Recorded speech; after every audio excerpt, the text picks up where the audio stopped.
great halls of their house, there are assembled three who hope to one day be the world's greatest driving heroes. Created from the cosmic legends of the universe comes our team captain, the Vision, Bill Fisher.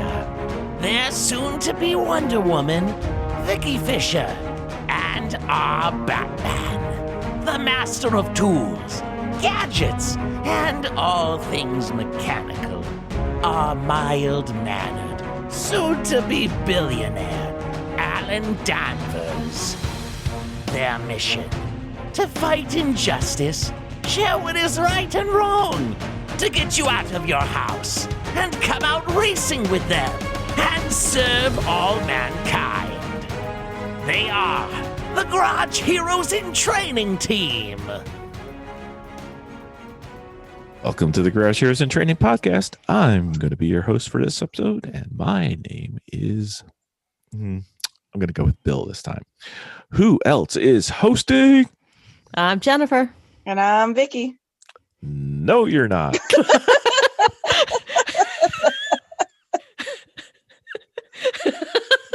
Started off so well. We were on such a streak. They blew it. Yep. Poor Bill. All good things must come to an end. Okay. Next episode, we're starting the streak over. We're going to go for it. We're going to get this right. Anyway, we actually have outlined the entire 2021 into 2022 podcasts. And Vicki wants to do a racing 101, how to get into racing, how to get started racing, and some of the typical things that one would like to know or learn about before going to their first event or even their first year of events, so that they could feel a little more comfortable, a little less stressed, and a little less like we felt when we did our first few events. And less running around like a chicken with your head cut off, and a little bit more running around like a chicken with your head. So for those of our listeners who weren't around for our first ever race, Miss Vicki, you were on the team, and Jennifer, you came to the race and watched us run around and thought this was a great idea to get involved with, and came to our second ever race. So care to describe what our first race was like in a few minutes, just to give some background on the debacle that it was? It was awesome. It was. I wasn't driving, and it was awesome. It was just awesome to watch. It was a lot of fun. It was a lot of fun. And we were very, very fortunate to have our car start and finish, which just fed our delusion of starting it. So it was a lot of work. Going out there, we realized that we really weren't drivers and that we were going to need training. So I was driving our car like a street car, and it's very apparent. You were driving it like you were driving down the Jersey Shore trying to pick up chicks. You know what? Honestly, if I could recline the seat, I probably would have. So in my early videos, you could see just how terrible my driving is from the in-car video. It's embarrassing, but it's what you knew, though. Yeah, and it was very easy because we only brought one car, and we had a lot of help. So we figured, hey, our relative motto is, if it's worth doing, it's worth overdoing. And that's when all of our trouble started. So, but anyway, it was very, very enjoyable. And I'm glad that we started this, and it's now a slight addiction. Mm-hmm. So Vicki, your first time ever really on track was in a race car at our first race. And Jennifer, your first time ever on track was at a race car in your first race, which was our second race. And the first race went so well, we decided to bring two cars to our second race because, how hard can it be? Yeah. So more the merrier. So what? And a gaggle of teenagers. Right. Yes. because teenagers travel in gaggles, apparently. So just for our listeners,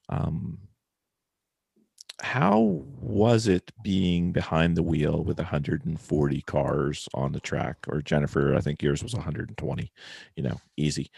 As far as driving, was it mentally, what was your thoughts?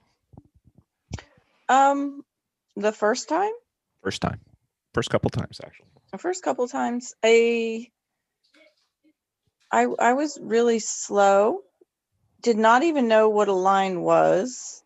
A bit intimidated because people were way faster than me.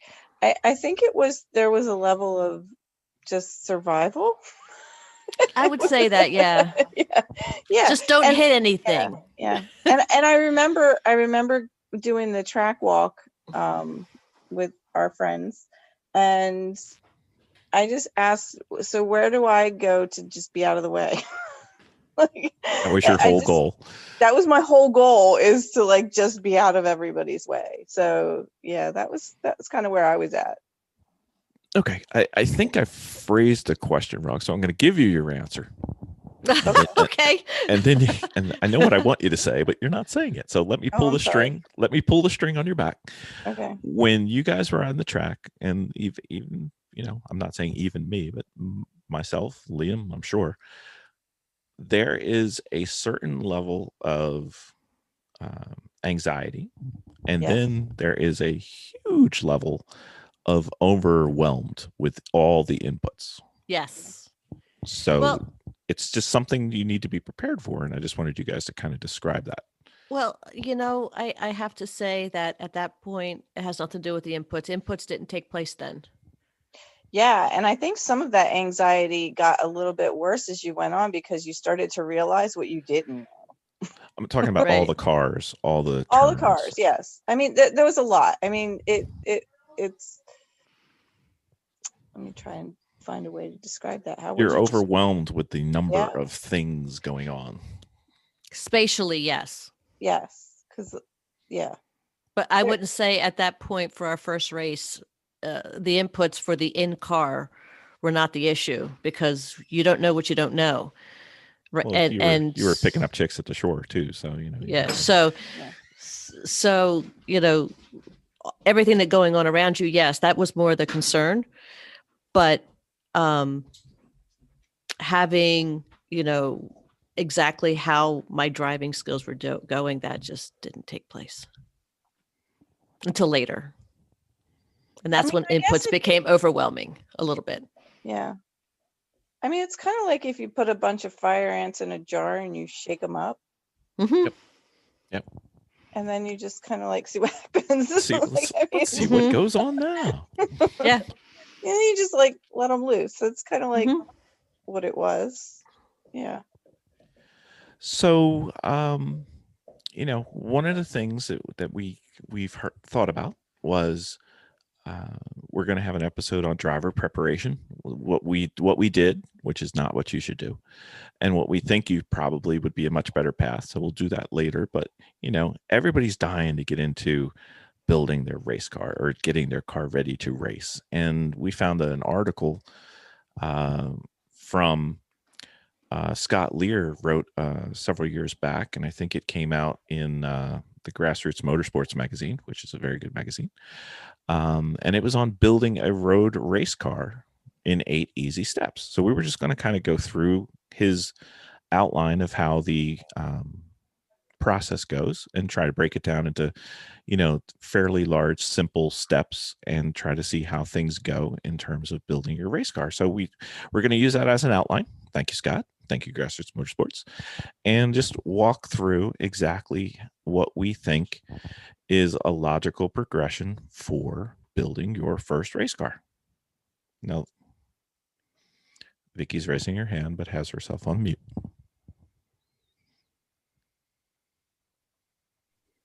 The other thing that I want to bring attention to this series that we're going to start is that we're going to approach it as most economically way to start also, because you can overdo it and find out you're going to have a lot of stuff that you don't need right away. But for a basic start, in the event that something happens, you need more help or more tools or more, you can just ask somebody. They will help you. But this is just the basics to get you going.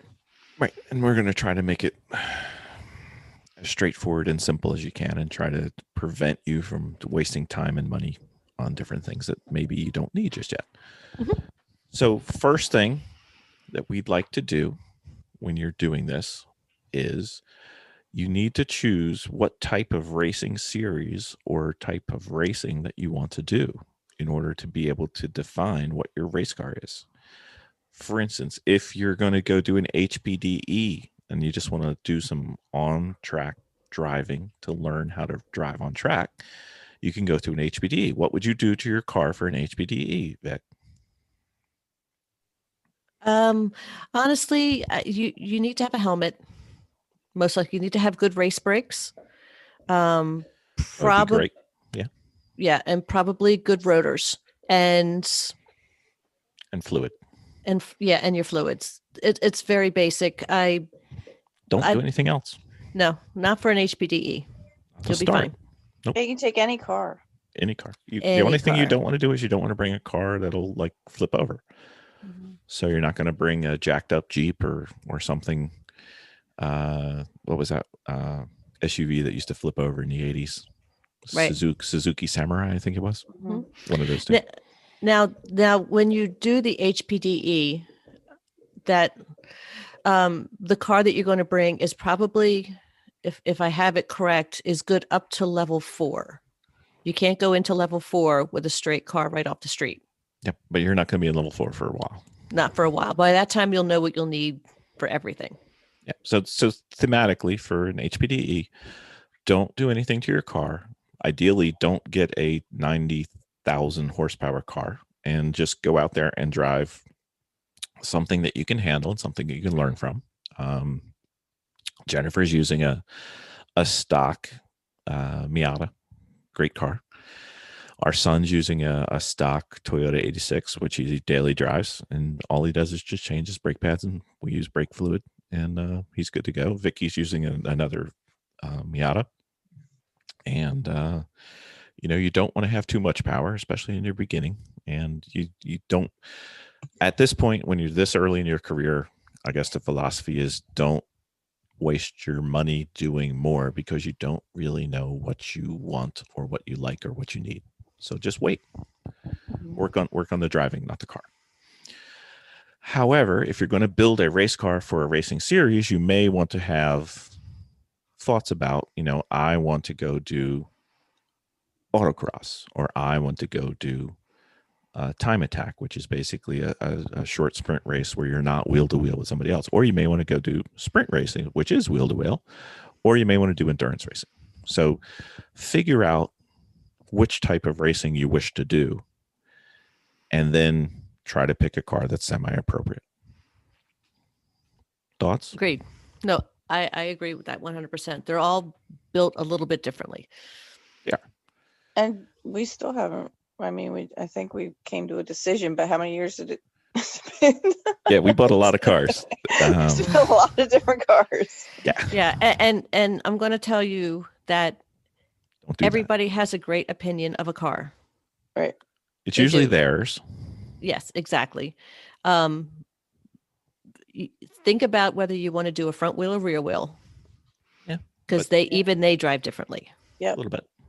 Mm-hmm. So you're going to think about, do you want to do, if you want to race with NASA, go race with NASA. Look at their rules. Look at their types of racing. If you want to go race with SCCA, go race with SCCA. If you want to go race with low-cost endurance racing like Lemons or like Lucky Dog or like Champ Car, go look at their rule books and see what it is. And some cars make sense. Some cars don't.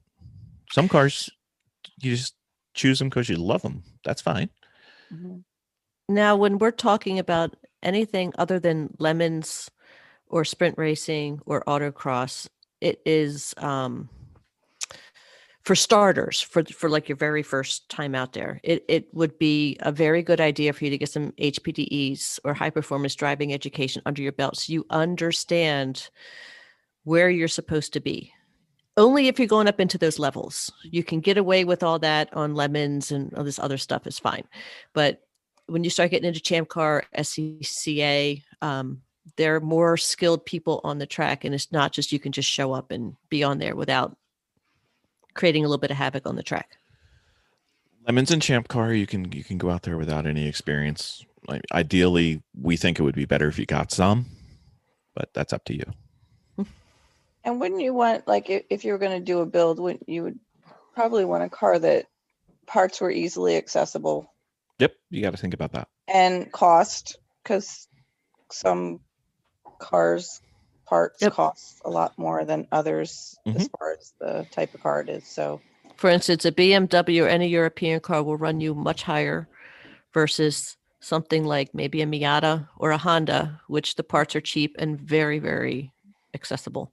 Yep. I mean, save the exotic, crazy builds for when you're a little bit further down the road. You don't want to go out there and start trying to be the first person to ever race a blah, blah, blah car. Don't go trying to convert that Rolls Royce into a race car, or don't go try and find this 1927 Duesenberg or whatever.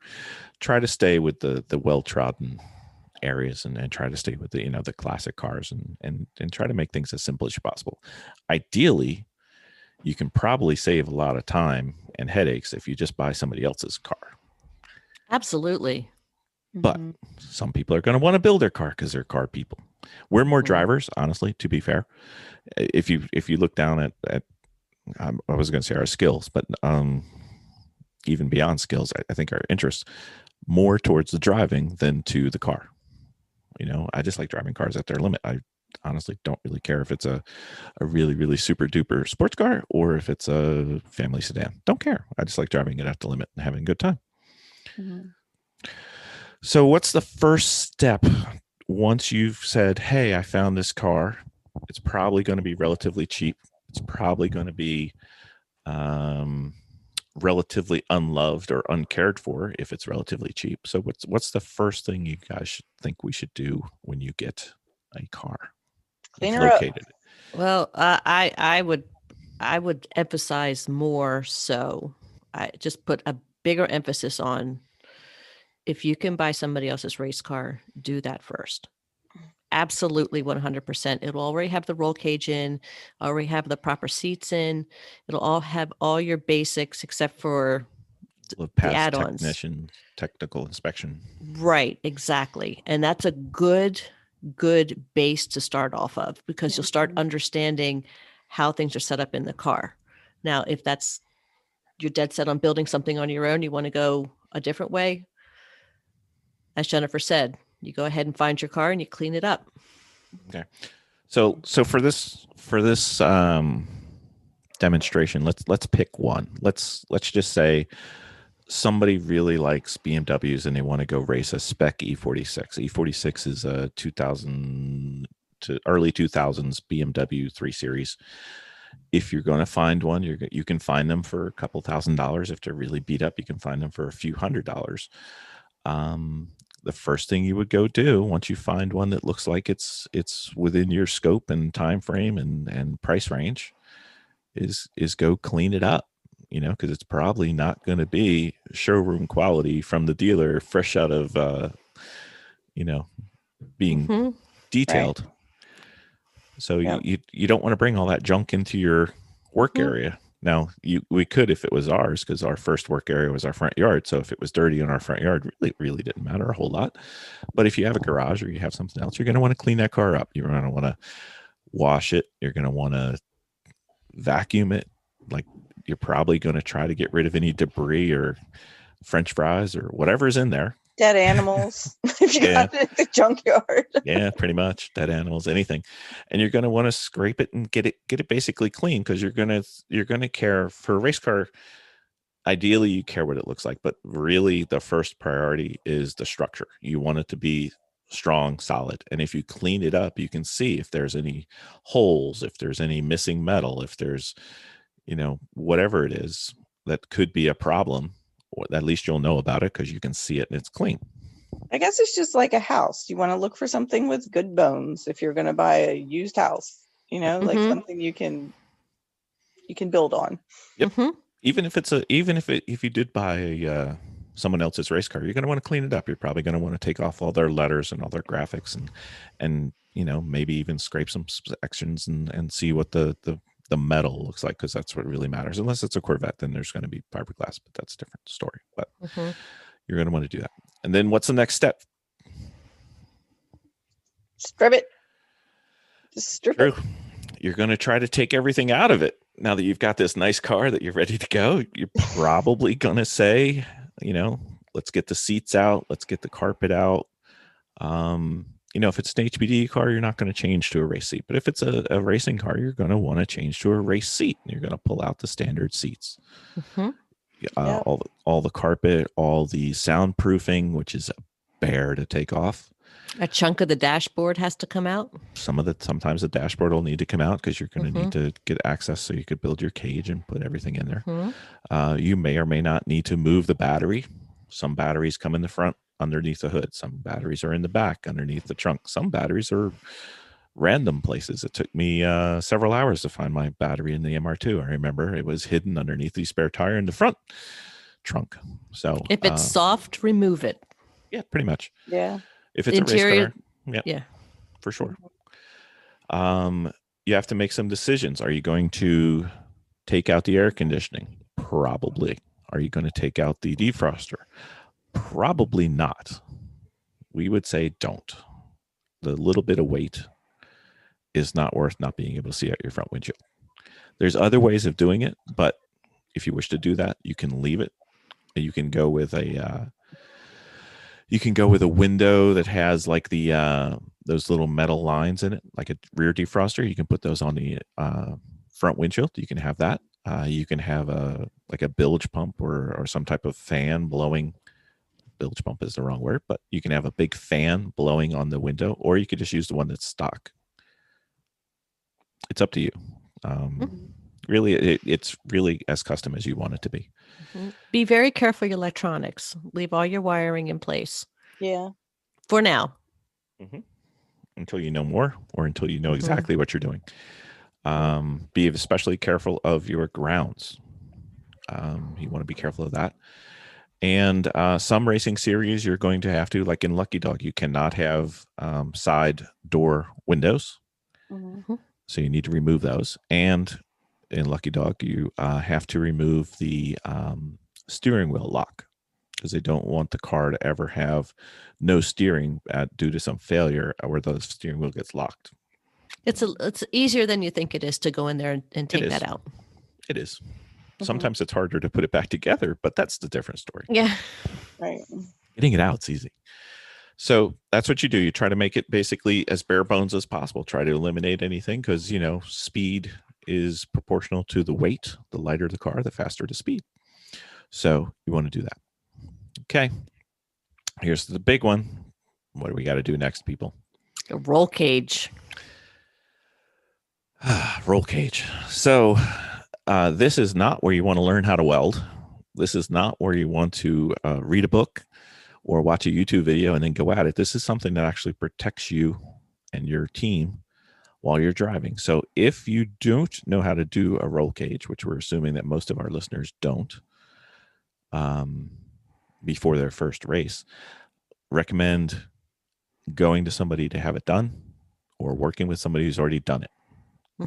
Absolutely. Yeah, I think the quality of the roll cage and the quality of the seatbelt you have are some of the most important safety features that you could put money into.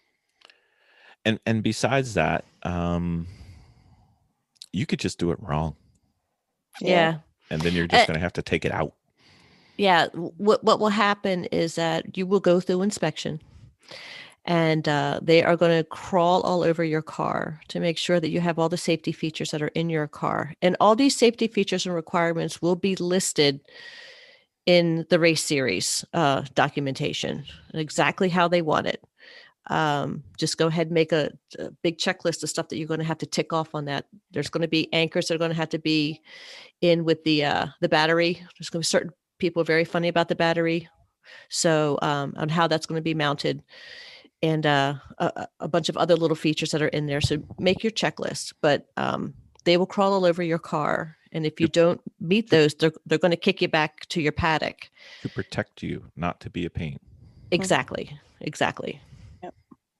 So roll cage, if you are an exceptional welder, if you by chance have your day job is welding pipes for an oil refinery or a natural gas facility, okay, maybe you might be a guy ready for, or a girl ready to go make your own roll cage. But it's probably not something you want to just, that sounds like fun. I'm going to give my hand at it, because in the end, it's what saves you.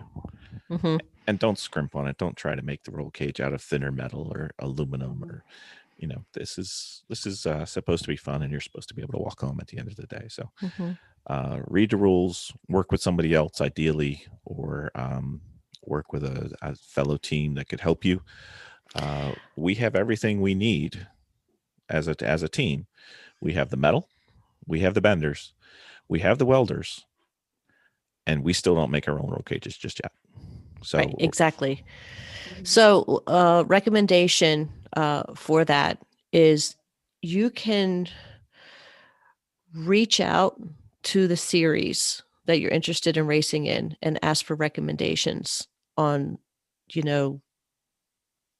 where you can actually have one done, or a direction they can point you into. Or even if you're going to try to do it, they're going to talk to them first to make sure, like, hey, draw it up and say, this is what I'm thinking about. And they'll say, be careful here, be careful there. Yeah. And the other thing is certain cage designs are legal or illegal for certain series. You can have, in the case of a roll cage, you could have too many contact points with the suspension. With the structure, and actually be illegal for a certain series. They don't want too many nor too few, and they have to be in the right positions with the right size feet, with the right size plates and the right gauge metal. So it can be tricky. So especially, one of the things I wanted to do when we first started our team was I wanted to build one car to rule them all. I wanted to have, not that I wanted to rule like win, but I wanted to be able to take this one car and we could go race it in any series we wanted. And we could never figure out how to do it. And it's because a lot of the series that we were interested in, the rules don't run in parallel. So pick the series or a couple series that you're interested in, and make sure that you have a roll cage that fits for that. And series. Again, this is kind of, for roll caging.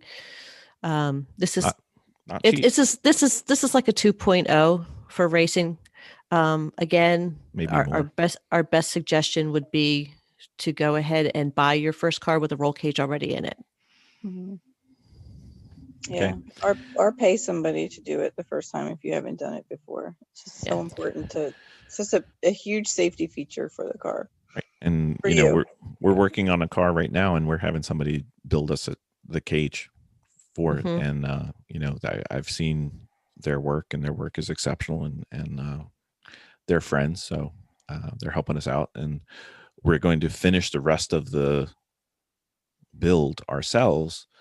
But we didn't want to take a chance on having a roll cage that didn't work, and we didn't want to risk it. So we basically said, hey, we have all this tubing, but we're not going to use it. So we're going to use it someday, but not today.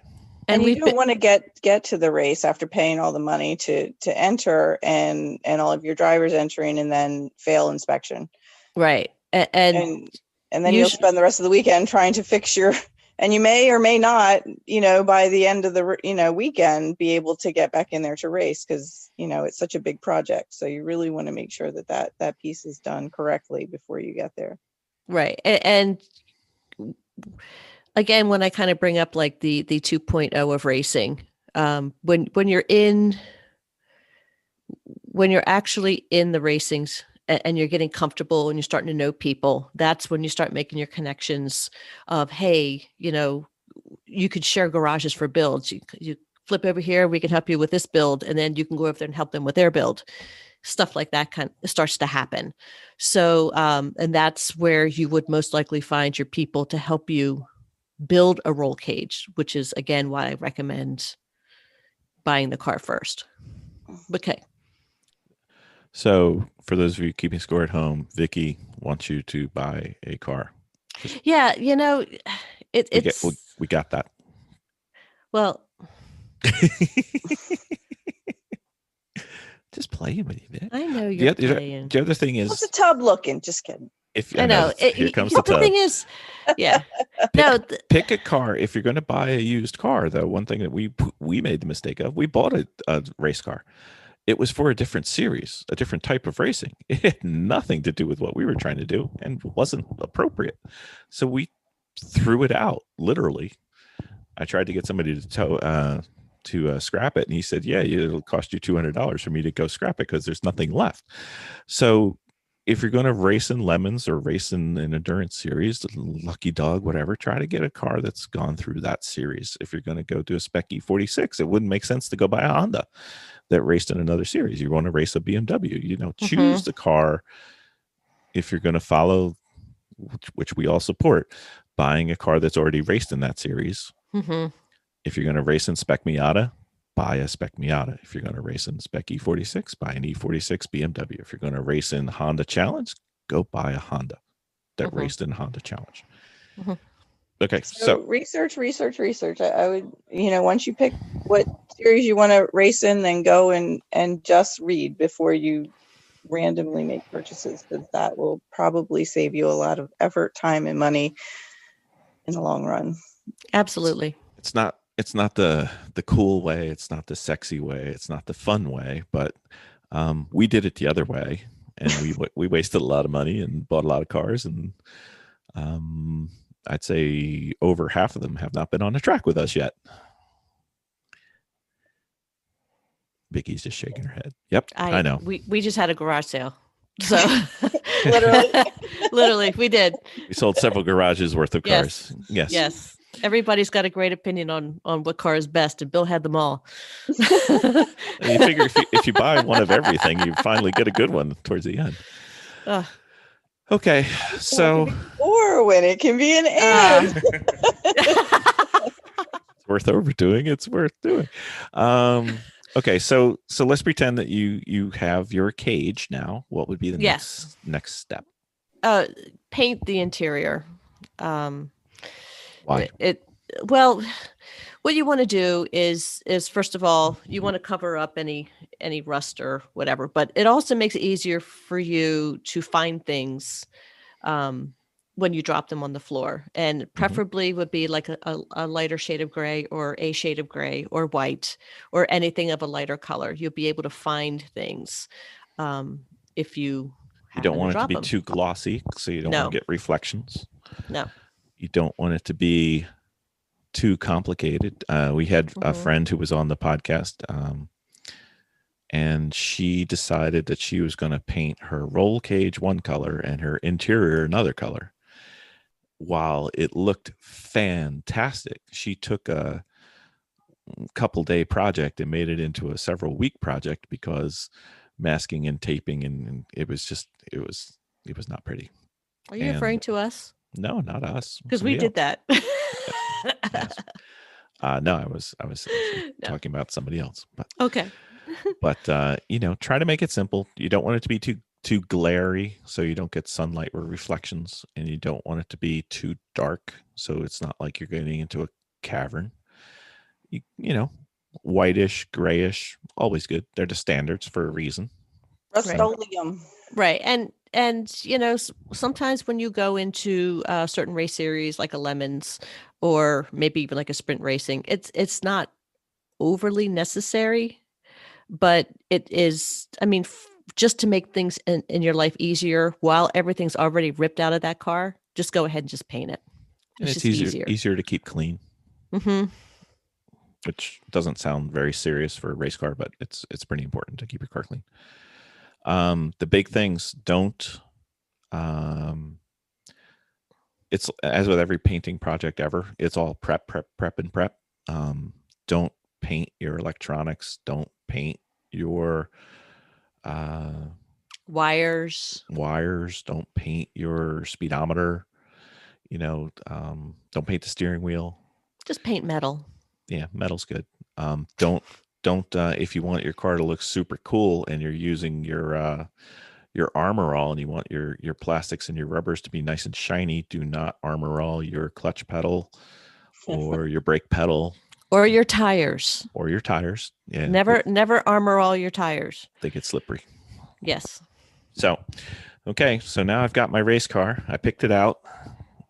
I've got my E46. I've got my nice roll cage. It's looking spectacular. I have now painted my interior. What would be the next thing that you need to do, which you should have already done, but you should do it again here? Obey the law. Obey the laws.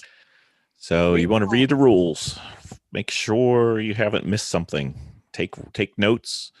I'm a list guy. Don't know if anybody ever noticed that. I would actually take and make a list of every single thing that the rule says I need to do. I personally like to put a big circle next to it on the left-hand side in the margin. And then until that's done, when it's done, I cross it out. Until it's not done, I have this big open circle that drives me absolutely batty. Try to make a list. Try to make sure you don't miss anything. Lists are awesome for racing. Mm-hmm. So each of the different places has different rules, and you gotta. So go ahead. Bill had come up. Speaking of your lists, Bill had come up with a really good technique that works for us now, because we kept making lists, and lists kept getting shuffled, lost. We put them on whiteboards. They kept getting shuffled and lost because of how much stuff we had going on. But we came up with a system where we take blue painter's tape and we put them on the window or on the windshield or something. And each piece has something that has to get done to the car. And it's all horizontal going down. And when it's finished, we turn it sideways. So the person that is coming in next knows that job is done. And we don't have to really worry about crossing it off or whatever. It's not done until it's turned sideways.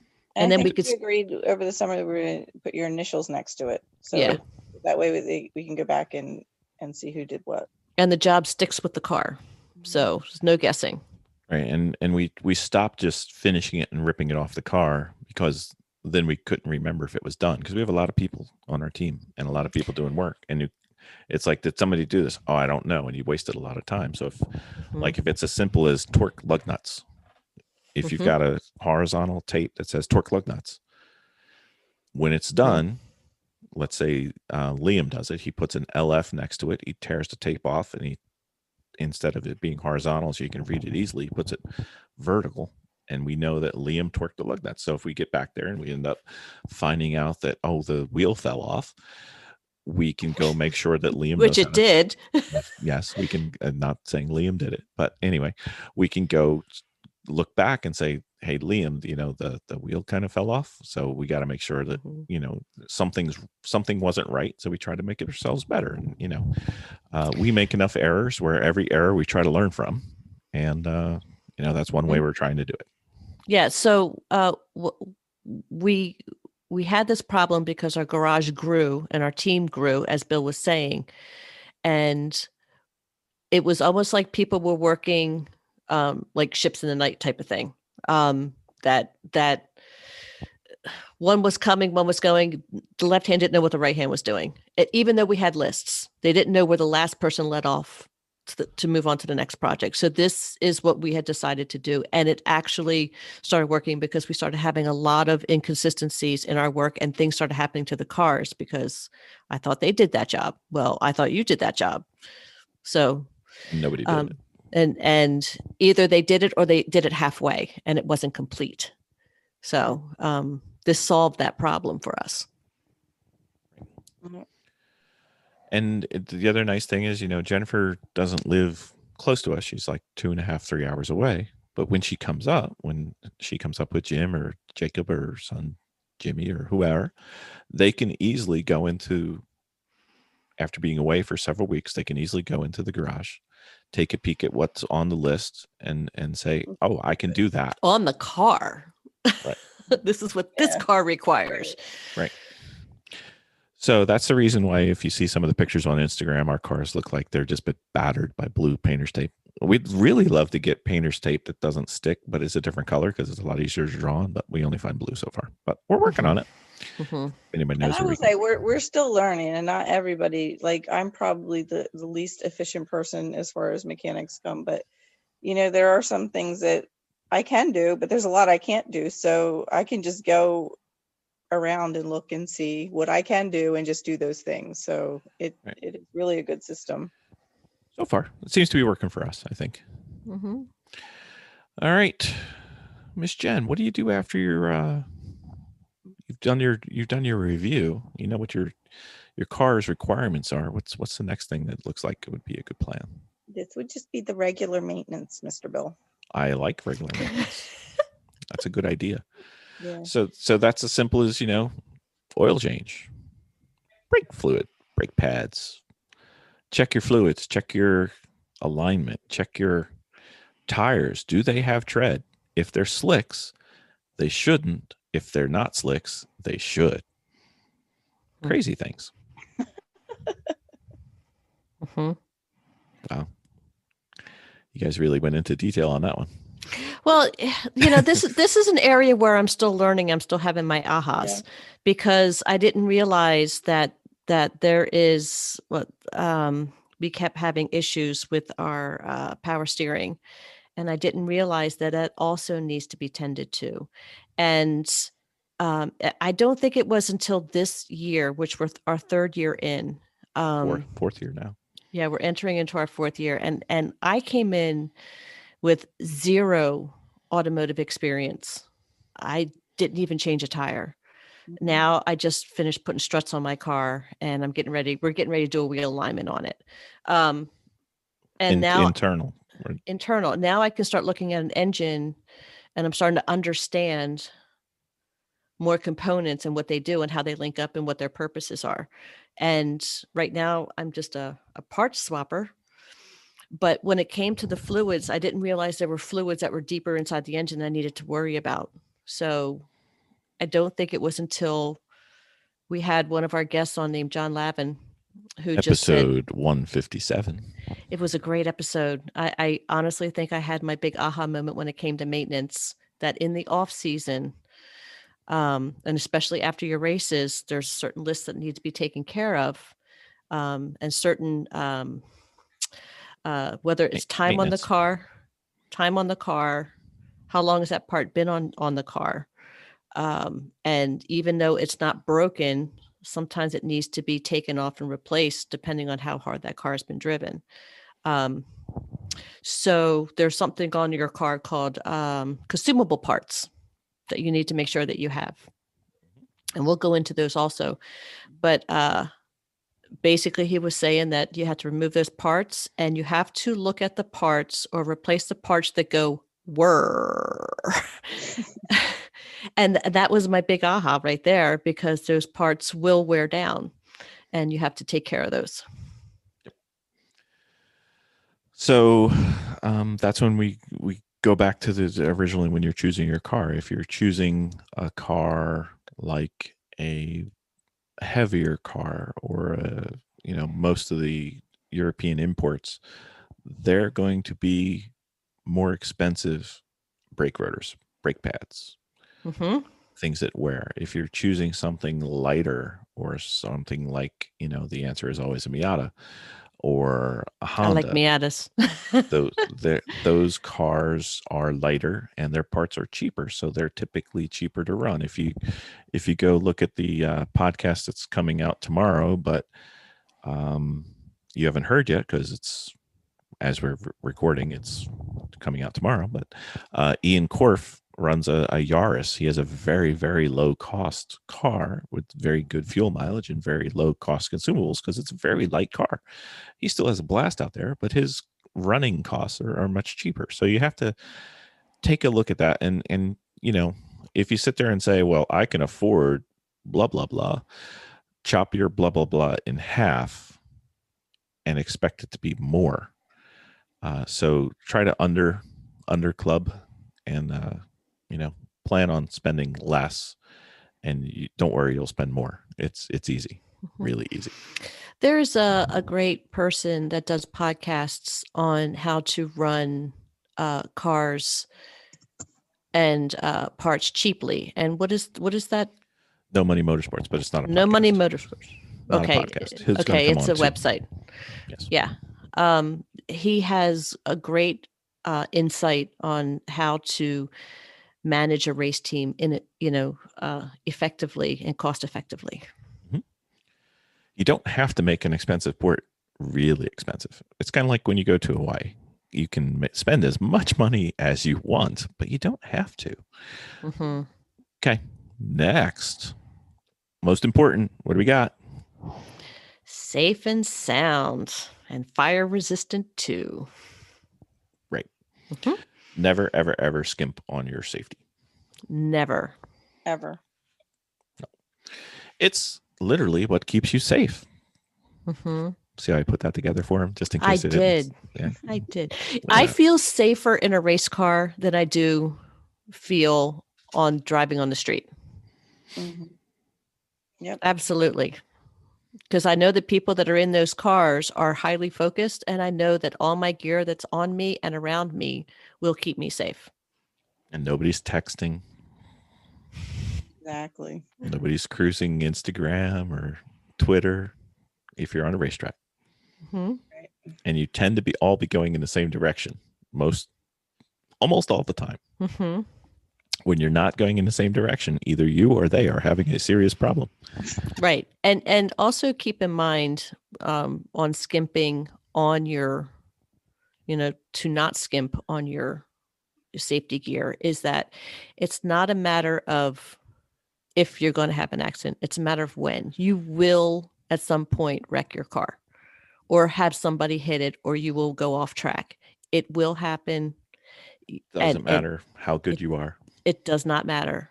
So make sure that gear is, and don't freak out about it. It's part of the cycle of racing. Yep. Mm-hmm. So that includes things that are very easy to see, like your helmet, your Mm-hmm. race suit, your Hans device. But it also includes the little things like the bolt that holds your seat into the car, Mm-hmm. the anchor point for your harness. If you have really good harnesses and everything is absolutely 100% perfect and it's tied to your car with a zip tie, when you get into an accident, that zip tie is going to break and you will go through your front windshield, which is not the desired response. Yeah, there's some pretty gnarly videos out there of not good seatbelt scenarios. Mm-hmm. And you can see exactly what happened. Your Hans is a very, very important piece of your gear, which is what sits on your shoulders and attaches to your helmet so you don't end up with whiplash or something worse. So, and the way that your seatbelts fit on that have to be done correctly. You got to make sure your seatbelts are on that Hans properly. And that's usually where the gnarly stuff happens, is people just really aren't paying attention or just aren't securing themselves in their seat enough. And go ahead, Bill. So for our racing, if anybody's ever done any go-karting, they typically have like a little soft neck brace. It's almost like a cushion. For the racing that we typically do when we're in a race car, we typically wear what's called a Hans device, which stands for head and neck restraint system or something like that. It used to be a brand name, and then it's kind of like Xerox. It's like making a copy. There's lots of different places that sell these devices. And what it does is it links your head to your neck and shoulders, trying to strengthen the neck, which is the weak part, and keeps your head from either going forward or backward or sideways in case of any accidents or incidents. And it prevents any strain or potential injuries to your neck, and works pretty well. And your head does turn in small increments. So it doesn't totally lock you in, but it does enough to where you are not going to move. So, yes. To keep our geek cred, it's not Michael Keaton Batman. It's more Yes, exactly. because he couldn't turn his head at all. It's more Christian Bale Batman who could turn his head a little bit. So, and they have Hans devices too that come down to your chest. Also, yes, they have for use different with the kinds. 3-point. So, but yes. So seats also important. There's lots of different things that you're not being nickeled and dimed with your safety, but every little piece of it matters. It's a system. It's not a component. Like you can have the best harness in the world, and if it's not attached to you or doesn't fit you well or isn't attached to the car well, it's not doing you any good. No. We also have our fire systems. We do. Yes. And for certain series, you'll need to have a fire extinguisher. For other systems, you'll need to have a fire suppression system. We have our fire suppression in our series. And there are 2 handles that you pull from, one inside the car and then one outside the car. And so the driver would pull the one inside, and a safety worker comes over to the car would pull the one outside, just in case something's wrong with the driver. Correct. There's in our series, there's points that go all the way through to where it hits your feet and then your waist. Just with these little nozzles that feed all the way through the car to the fire extinguisher, which is set up with this system. And then there's 2 hoses that branch off of that and get fed to the engine. Yep. So you want to keep the driver safe, and you want to, in most of the fire issues are in or near the engine. So there's 2 in the engine. Usually aim one at like the fuel rail and something else that would be likely to cause a fire. And then you want to, basically shower the driver to protect them, usually towards their feet and towards their torso or waist. Yeah. And installing a fire suppression system, it sounds complicated, but it's really not. It is quite easy thing to do. Even we can do it. So and for your suit, you really want to check the fire safety ratings and make sure that they're the right ones for the series that you're in, because there are different ones. Yep. And the higher the dot rating, there's a .1, a .3, a .5, and I think they came out with one that's even higher. But it's basically how long, if you're on fire, is it protecting you from getting burnt? Yes, you are not good. Yeah, go ahead, Jen. That'll be in when you read the rules. It'll tell you exactly what would be acceptable and not. And that's another pricey that you're going to have to purchase and have to have and go through tech with. So you want to make sure you're putting your money into the correct one instead of having to get to tech and then not having what you need. And you can buy new on these things, but you can also go on eBay or whatever, and you can buy suits there also. Race Image sells used NASCAR and Indy suits. Yeah, you can get really cool ones, but I mean, you can find them more cost effective if you want to go ahead and buy used or get somebody else's stuff that they're just trying to unload.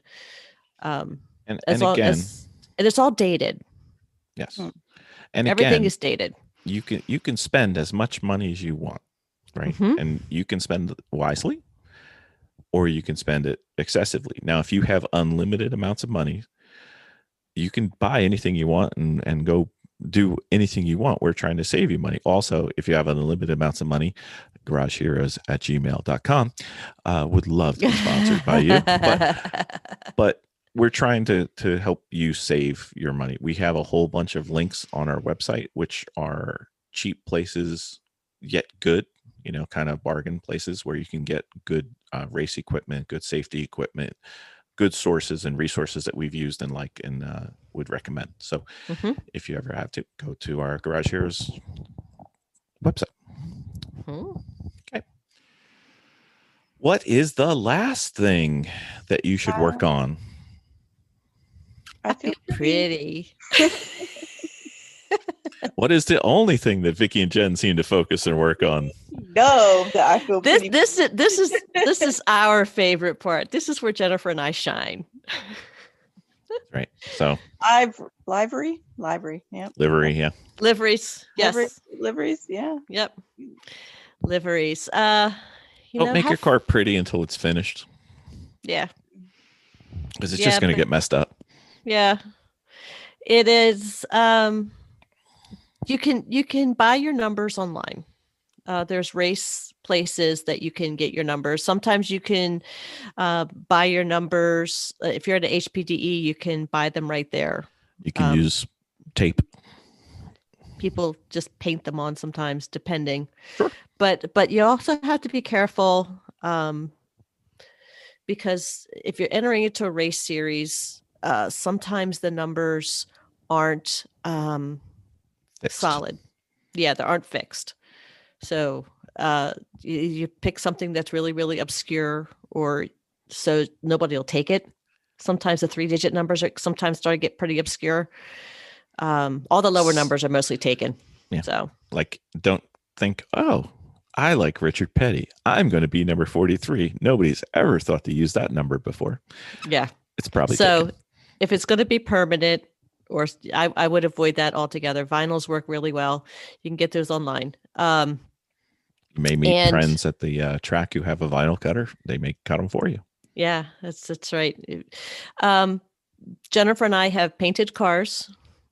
We have decaled cars. We have wrapped. We just actually did our first wrap on sections of a car because the rest of the car was so intimidating.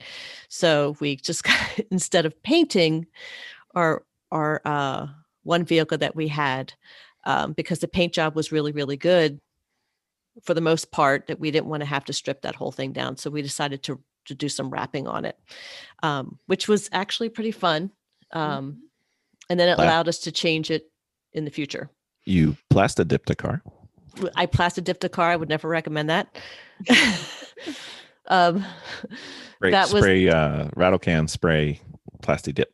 Yeah, I thought that, hey, that would be a really awesome thing, because then we can, change it in the future. Of course, wrapping wasn't that, in my mindset or even a thing that I had thought of, because our first car, what did we know?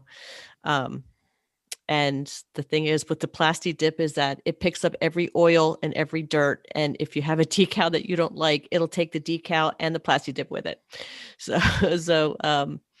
But I must say, yes, if you are the type of person who likes to peel people's sunburns, it's perfect. A plasti dipped car is right for you. Is perfect. Yep. But don't let us steer you that way just because you're into peeling people's sunburns. Yep. You could do rattle cans. You could, you could do the wraps. We had just moved on to having a paint system, and we high velocity, low pressure. Just yes. Yeah. It's like a cheap version of like a professional painting system. Right, exactly. And we are fortunate enough to have a garage, and we've mentioned it before, have a garage at a small hobby airport. And ours is a closed heated hangar that has room for like 7 cars that everything's kind of set up in there. Obviously it was a bigger plane, but it was heated. So yay. But there's a lot of open hangars that are out there. So we would have a tendency to just roll everything down to one of the open, smaller hangars, throw cardboard everywhere, and just use it as a paint stall. So they don't seem to mind that. So that was pretty cool. Well. It did. It really did. So choose something fun for your car, whether you theme your car, depending on what your race series is. If you like it goofy, if you like it smart, if you like it fast, have a good time with it. If it has a decent paint job on it, just think about just decaling. Yeah. You can get race stripes and everything right online for whatever car that you have. And if you feel like getting a little crazy, we end up getting we end up getting an entire Deadpool that was supposed to be on the back of a trunk, the tailgate hatch or the tailgate piece, and we just cut Deadpool out.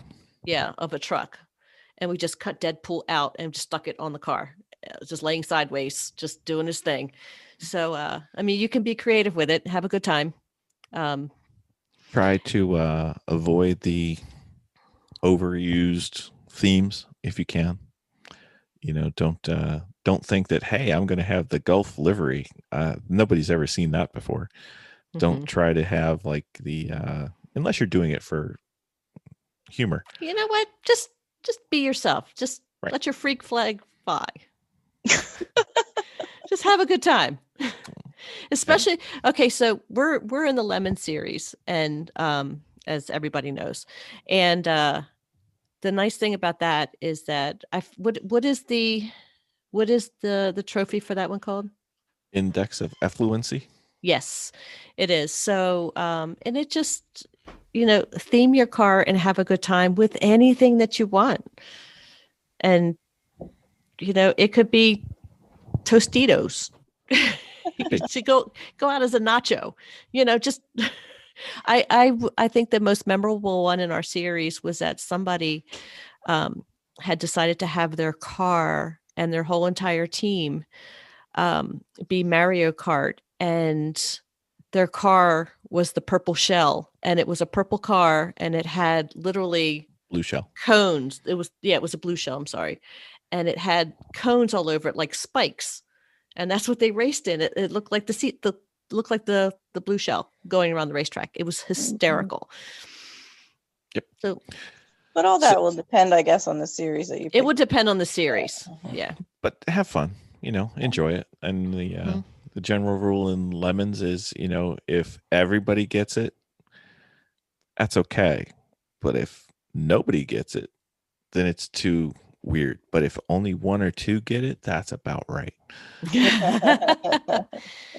Yeah. Like our car numbers. There's only like 2 or 3 people in the entire Lemons paddock who ever knows what our car numbers are for. Yes. Which is perfect. And how much time I spend on car numbers is just ridiculous. It's stupid. Thank you. It's stupid. Thank you. Thank you. Thank you very much.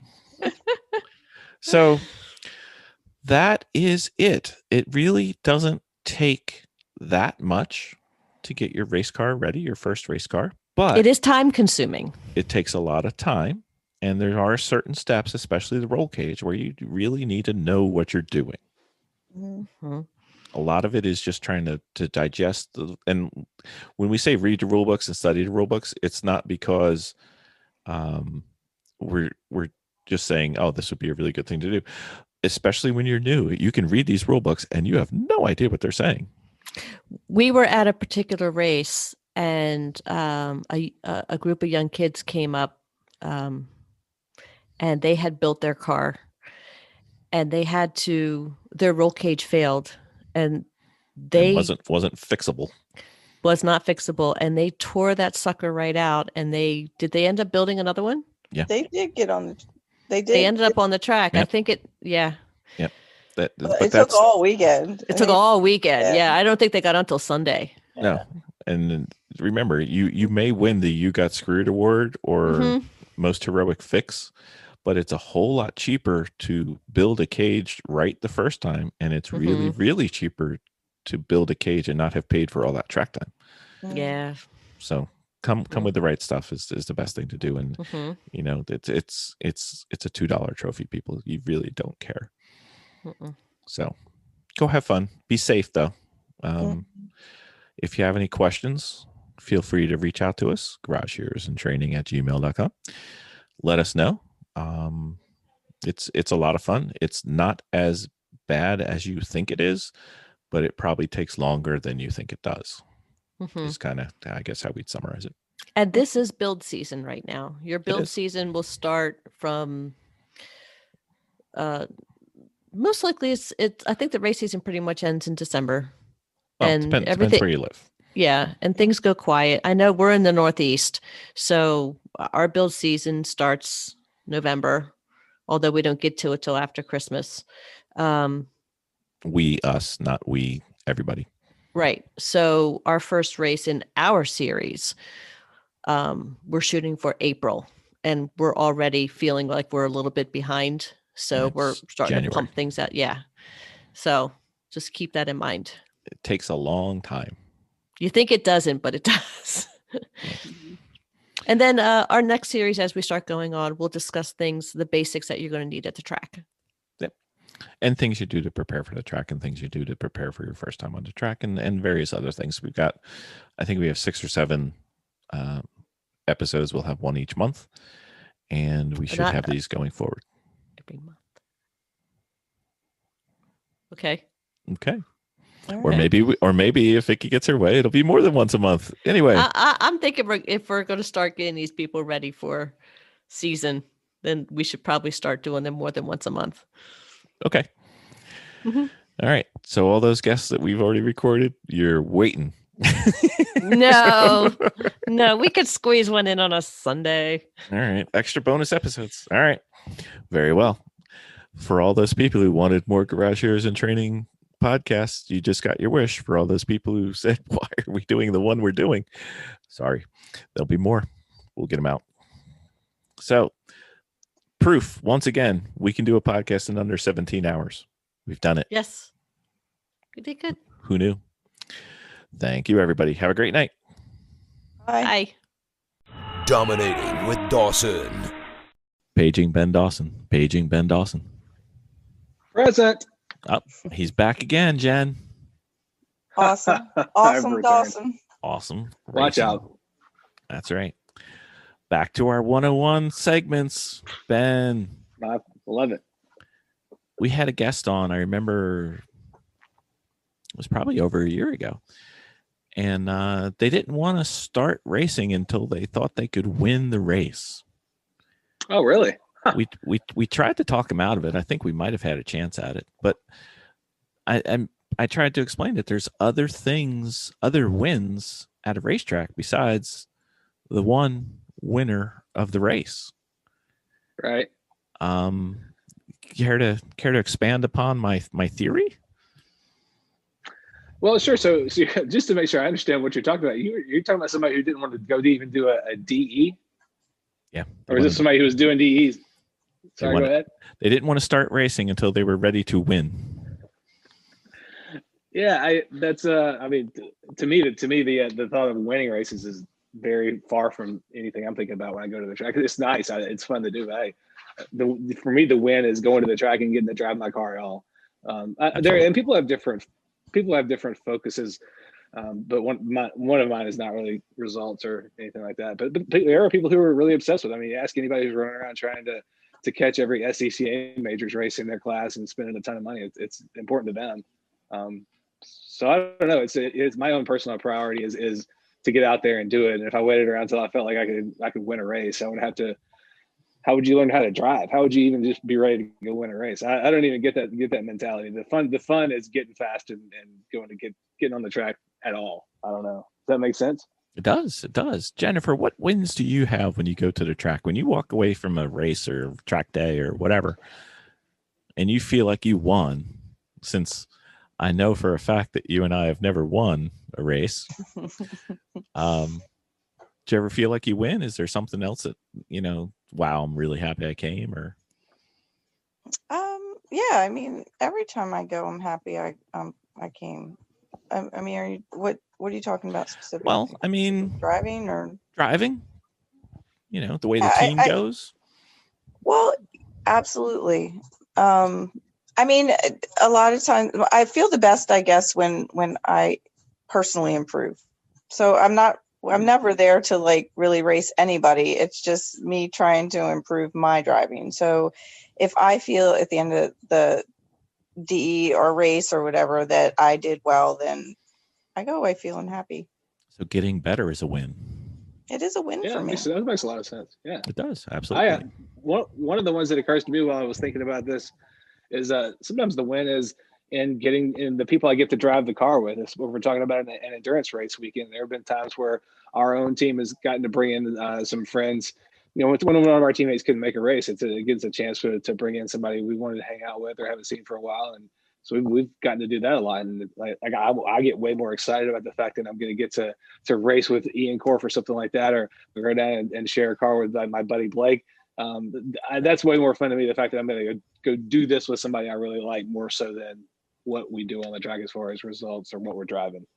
or maybe even getting somebody who you know has been interested in it and getting them out there for the first time. That's a huge one for us. I mean, I mean, my entire team, I radicalized my entire team. None of them were racing cars before they knew me. That's right. And then you got the little things like, you know, I always think that it's a win if I learn something. And trust me, I've learned something every single time I've been there. Or maybe it could be one turn. Maybe it could be a new braking technique. Or maybe it could be a racecraft stuff, which is how you pass people. I mean, there's if you break it down, every single turn can be a win. It can. I think you just touched on something that's very important when we're talking about folks hearing this who are thinking about getting started driving, or they're headed to their first event and not really knowing what to expect. One of the things, don't expect trophies or anything like that, because that doesn't really matter, and that's not what we're doing when we first start driving. But but expect a bunch of little wins. Expect a rash of little wins all the time, because every little accomplishment, it feels pretty big. You know, I'm really starting to nail this one turn that was giving me trouble. Oh, I kind of know where the track is going in general. I mean, there are a lot of little wins and a lot of little things, a little payoffs that you get, especially early on, I think, in your track career. It's something to be excited about and look forward to. It's just like opening little presents all the time. And I've been doing this more than 15 years, less than 20. and I still feel like, you know, just being at the track is a win. And I still learn a lot of stuff every time I go. So I'm still opening little presents. I'm not jaded to this process at all. I still love everything about it. And I'm constantly learning too. And, you know, the robot in me despises that I actually feel things, but whenever our team finishes a race, an endurance race, huge happiness. It doesn't happen as often as we'd like, but huge happiness. And, you know, it's like a little micro party. And yeah, for sure. I mean, for us, driving the car on a trailer under its own power is its own win, and plenty good result for us. We're excited about that. Absolutely. And, you know, the thing that makes me go is I'm not a car guy in the mechanical. I like cars, but I really love driving. And being able to go around a turn without having to look for flashing blue or red lights behind me and go as fast as I possibly can and feel the G-forces going to the side, know that I got, you know, the occasional every time, once in a while, when I get everything out of a turn, that'll get me back every time. Yeah. Every single time. I'm so excited for the people hearing this who are just about to embark on this thing that's had me totally hooked and addicted for years. It's great. I mean, make sure if you don't have a great job now, start working on promotions and stuff. You might need a little money to do it, but it's so much fun. It is. You know what else is a big win for me? Getting to see Jen get out there on that track, because, you know, that was fun. Yeah, I 100% know what you're talking about. It was when we got Danielle in our race car and got her racing for her very first car race. I was just so, more than anything else about the weekend, I was excited to see my friend jump out and get to start competing for the first time. That was such a huge win for us. Yep.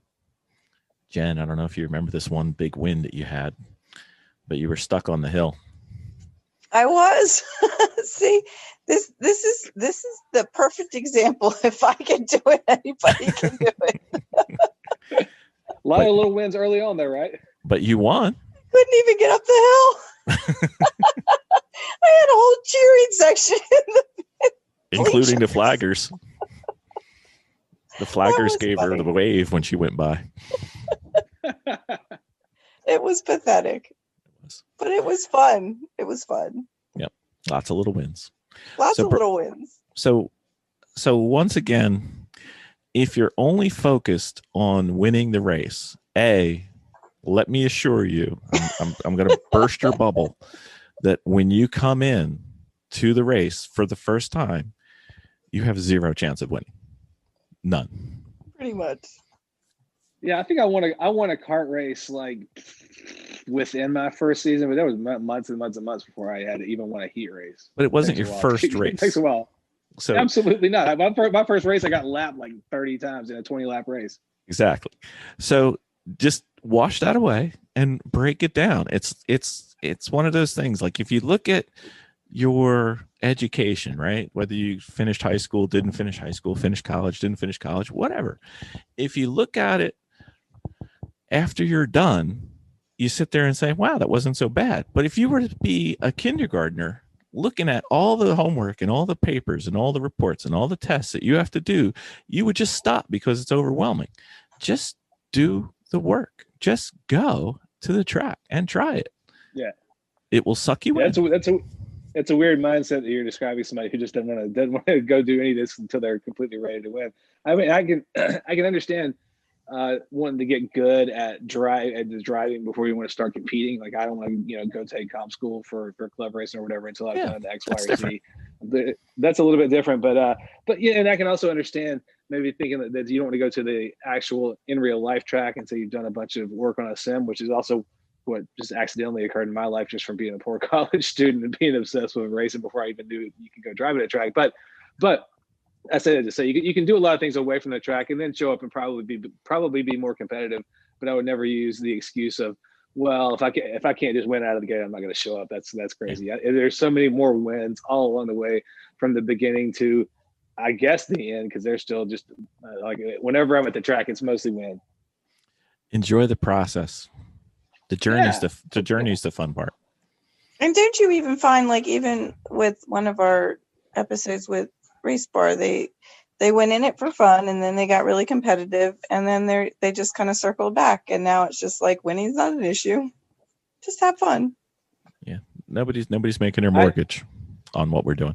No, right. Exactly. No. I mean, you can make yourself crazy, but you definitely can make yourself crazy. Like when I was racing karts before I got out of it, I got a few wins. I got into my second season. I got a better chassis. I started getting pretty serious about it.